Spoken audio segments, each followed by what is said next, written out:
Good morning, guys. How are we doing?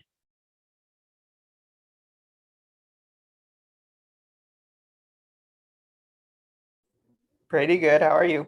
Doing good, Manny. How are things at the sheep unit today? So far, everything's pretty good. We're gearing up to shear tomorrow. We're gonna shear about 100 Oh, moose. awesome. Awesome. Are you guys all lambed out? Yeah, we're all lambed out now, and we're also getting ready to start breeding the South Down group here soon. Oh, good. So you're going to do some out of season breeding. That's fun. Yes. Yep. That's awesome. How are you guys doing that? Are you giving melatonin implants or are you giving shots of melatonin or? I don't really know. Julia's the one who's gonna be managing that. I know for sure. Obviously, we're gonna use like cedars and stuff, but I have Yeah. no idea what she's planning to do. Cool.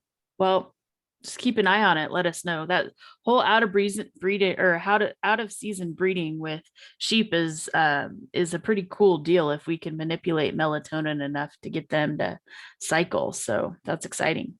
Yes. Awesome. All right, guys. Well, small group of us today. There's a few more people coming in.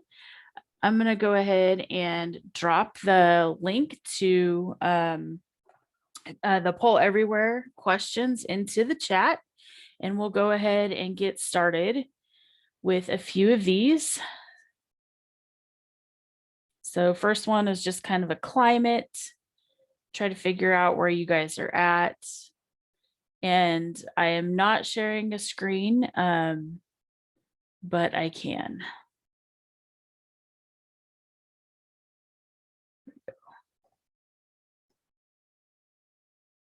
There we go. We'll go to full screen there. Okay, how are things going with life as a student right now? So, and this is in all your classes, so not just this one.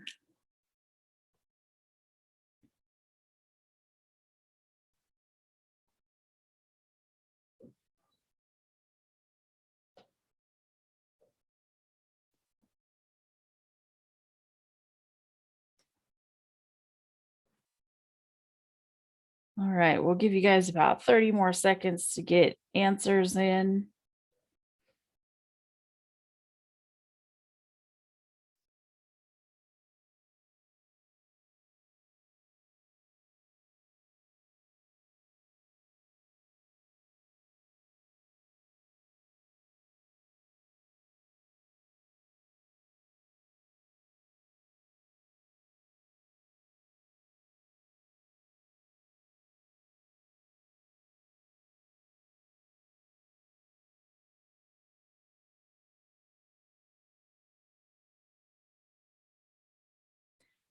All right, about 10 more seconds here, guys.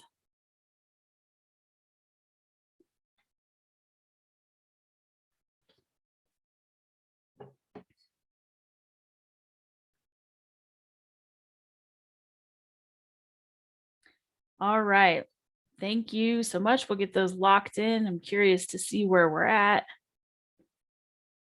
Okay. All right, some of you are still really struggling to make deadlines, concepts, all that. Okay. Doing okay on assignments. Okay, struggling to comprehend the material. All right. Most of you guys have a routine down. And then a few of you guys are doing real well. Okay, cool.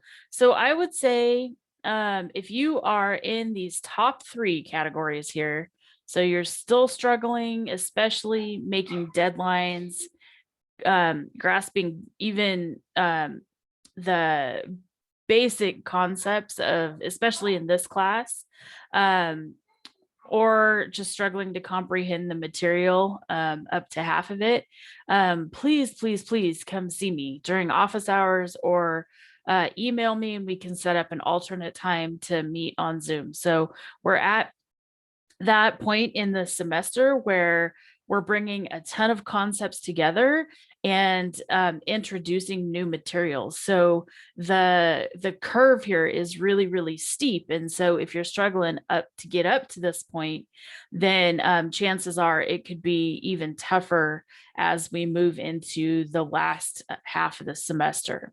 And so I'm going to encourage you guys to please just reach out to me. Let's go over some concepts. I can even troubleshoot with you some better ways to study, to to take in concepts and that type of thing. So please reach out if you feel like you're struggling at all in this class.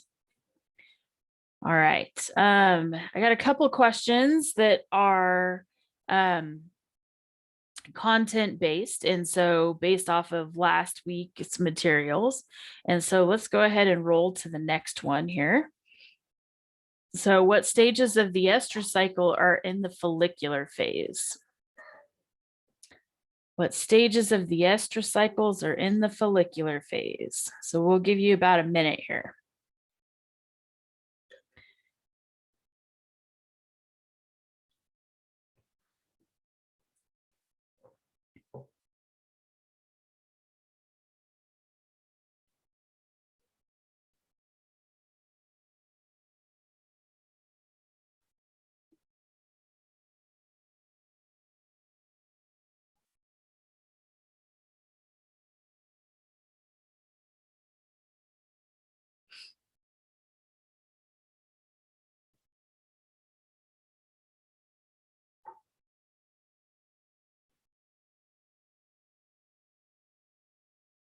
All right, 20 more seconds.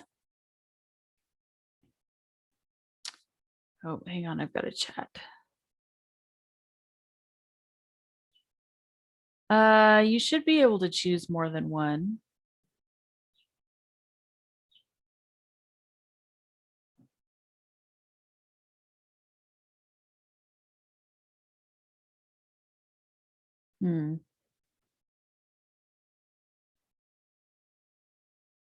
Is anybody else having that same issue? You can't choose more than one?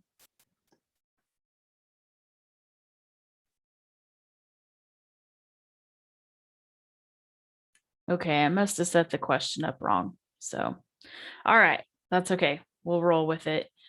Okay, let's see responses. So, yeah, see, it should have let you choose more than one. So the two responses here are proestrus and estrus. So when it comes to the female reproductive cycle, we are dealing with kind of two different sets of verbiage. First of all, we're dealing with phases, okay, which is what this question is getting to. And then we also deal with stages. And so phases are going to be bigger, more encompassing. And in the female cycle, the two phases are going to be the luteal phase and the follicular phase. So the two major chapters associated with female cyclicity. The stages are what is listed for this problem. So the stages of the estrous cycle are going to be diestrus, proestrus, estrus, and metestrus. So the two stages that are going to be part of the follicular phase are proestrus and estrus. Another way to think about this is that the follicular phase is when that follicle will actually ovulate on the ovary and be shuttled down to the ampulla isthmus junction in the oviduct where fertilization will take place. And so in order for that to happen, certain hormones have to be high and other hormones have to be low. All right, so this leads us into our next question. What hormone must decrease in concentration in order for a selected follicle to become dominant? And we'll give you 30 seconds to a minute here as well.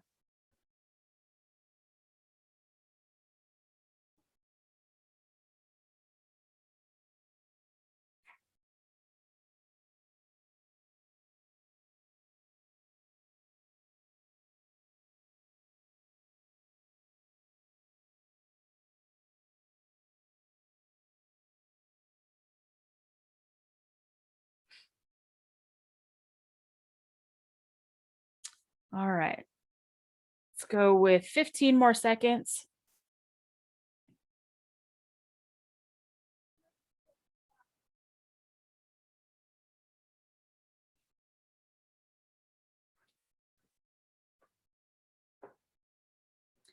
All right, go ahead and get those last answers submitted, please.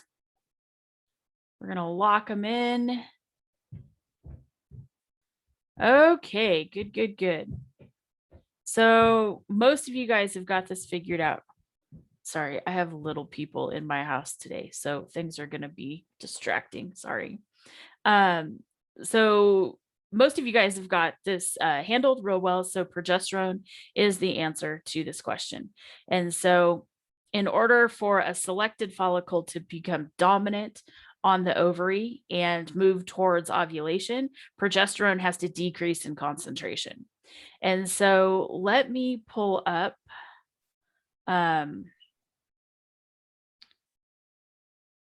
Dr. Daly, I just have a quick question about that real Yeah. fast too. So I can't remember the professor's name who's like in the videos that we're doing for the last 2 weeks, but Dr. he was Doyle, like really emphasizing somewhere along the line that like FSH needs to have like a dip or like a slight decrease. And then LH, has to go up. Why was he what was the major emphasis for that for?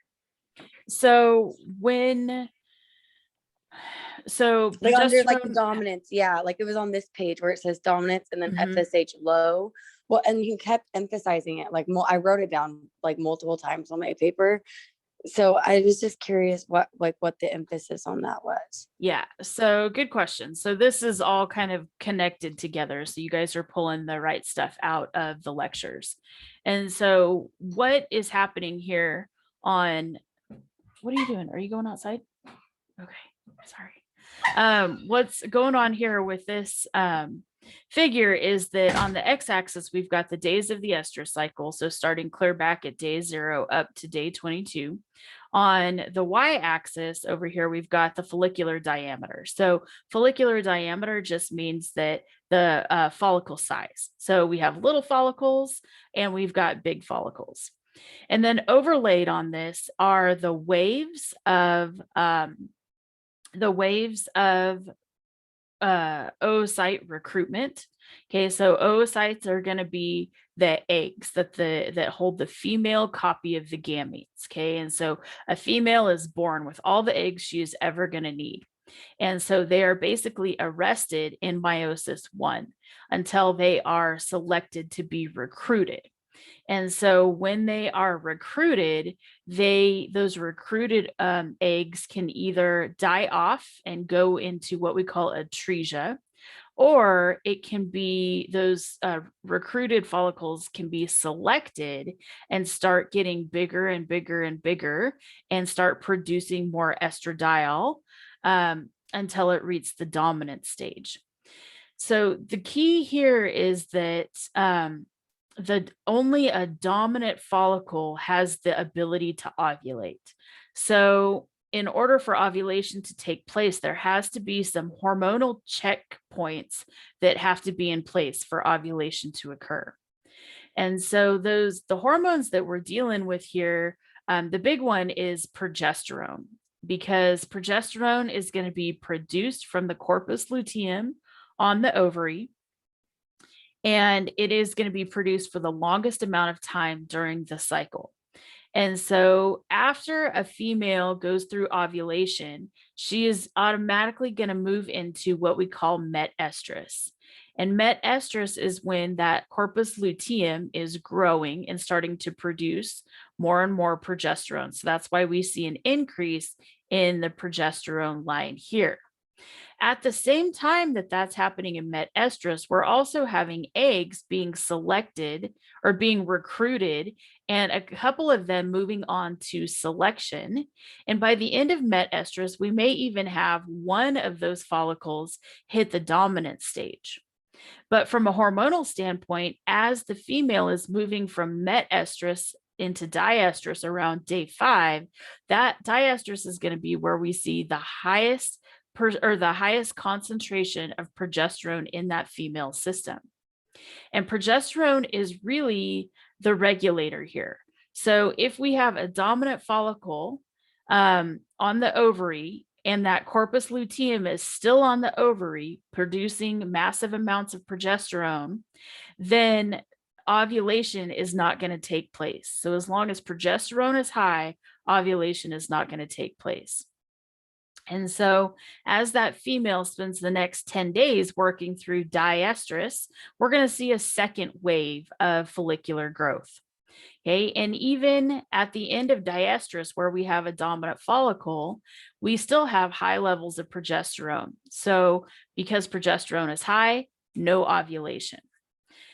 So during this time, what's going on in the uterus is basically the uterus is looking for checks to see if a pregnancy is present.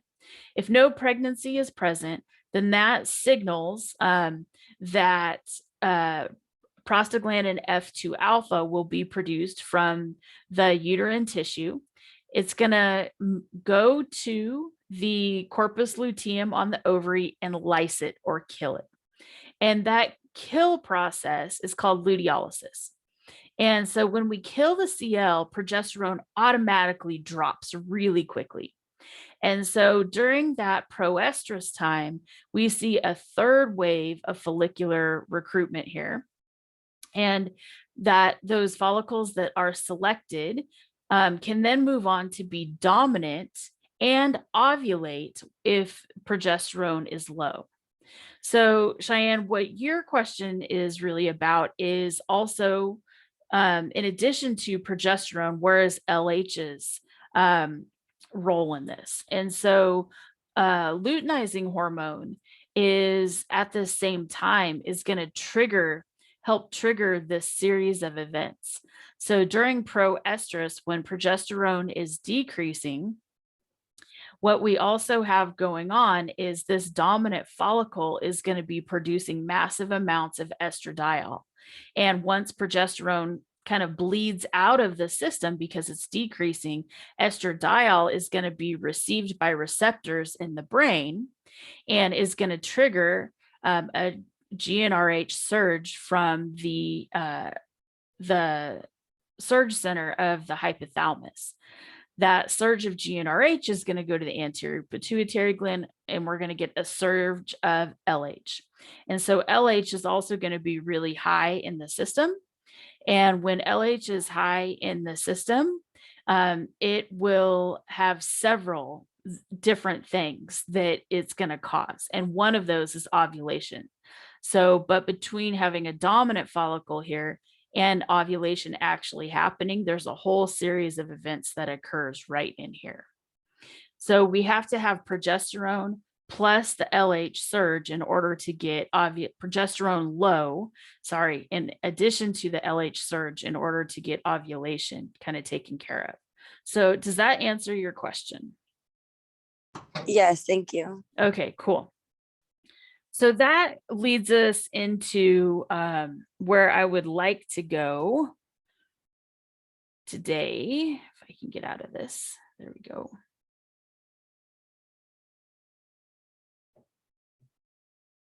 All right. So I want to spend some time talking about the process of ovulation because it's tricky. It's tricky. So let me pull up a question today, and then I wanted to push you guys into breakout rooms for about 20 minutes, and then we'll come back together, go over the question, and talk about what is due this next week, and then we'll let you guys get out of here.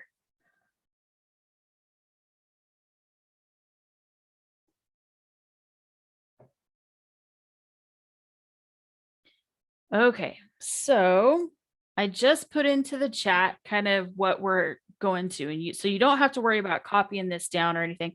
Yep, and there it goes. I mentioned breakout rooms and everybody leaves. Okay, so with this prompt that we're going to work on in breakout rooms, don't stress about like getting it written down, okay? Because I have it in a Google sheet for each of the rooms. So what you guys are going to work on together in a couple of groups is that we have a ewe that has been synchronized for out of season breeding with melatonin implants. And so Manny, our conversation earlier was really actually relevant because I was on that thought process anyway. So the next step of the procedure is to use laparoscopic artificial insemination to inject semen into the uterine horn. To increase the chances of conception after insemination, you will also give an injection of synthetic luteinizing hormone. So explain what that injection will do. And so in order for you guys to do that, I've actually created Google Sheets or Google Docs for each group.